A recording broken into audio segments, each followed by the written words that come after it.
Good afternoon, grade 9 Science A to Z class. Today I am here with Lev Prepolov and Andy Lambert. And these two studious students have actually completed a lab dissecting a starfish, I believe. Can you tell me a bit about that? Basically we teamed up and we used the scalpel and scissors to open up the starfish to discover its components. Interesting. We want to figure out all the parts so we could plot it out, and we even have a bell ringer test coming up tomorrow on the parts of it. We're going to have to say what each part is, such as the madreporite, the tube feet, and the ring canal. Those are a few parts that we learned about, and it was a pretty fun lab. I think it was my top 2 favorites. Interesting. Now, can you tell me a bit about the materials that you guys used in this lab? So we used a scalpel and scissors. I mainly used the scalpel because I felt that the skin of the starfish is delicate, so the scalpel would be more effective in not ruining the structure and the integrity of the starfish. In the 3 cuts that we did, the first one was to cut the top half to expose the ring canal. We used the scalpel. That, I think it was Lev who did that. And then after, we wanted to cut the top part of one of the arms to expose more of the digestive system, which we also used the scalpel. And then finally, when we actually cut one of the arms off, that was when we actually used the scissors. Very cool. Back to you, Chris. Thanks, Lucas.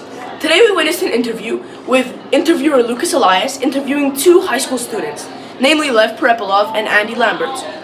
These 2 students did a lab on a starfish dissection, and essentially they were dissecting it to see all of its integral components, including things like the madreporite, the ring canal, and the stone canal. However, those are big words. That's why we will be walking you through all these different components, explaining what they are, how they work, and what is their role in the starfish. The madreporite. The madreporite is the white, skittle-shaped circle on the top abdominal side of the starfish that allows salt water to seep through it into the stone canal, into the water vascular system of the starfish. The stone canal. So we heard Andy Lambert mention a term called the stone canal. What actually is it? The stone canal is a pathway leading from the madreporite and goes to the radial canal, which allows water to pass through. The ring canal. So, the ring canal is a circular, central, water-filled tube, which is located in the central disc, connecting all of the radial canals to its limbs.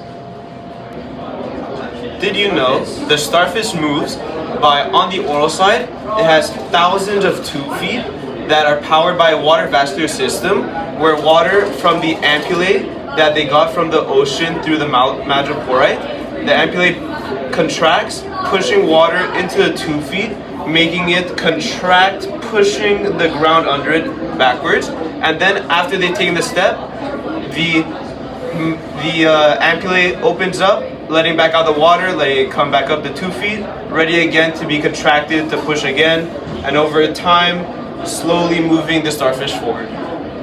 Now you know. And that is the water vascular system.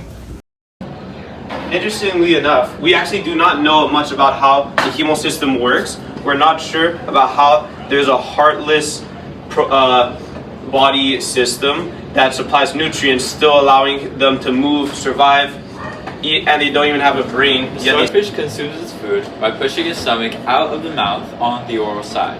It envelops its prey using its stomach, such as oysters or clams, by pushing its stomach around them, then releasing digestive enzymes to break down the food to intake nutrients.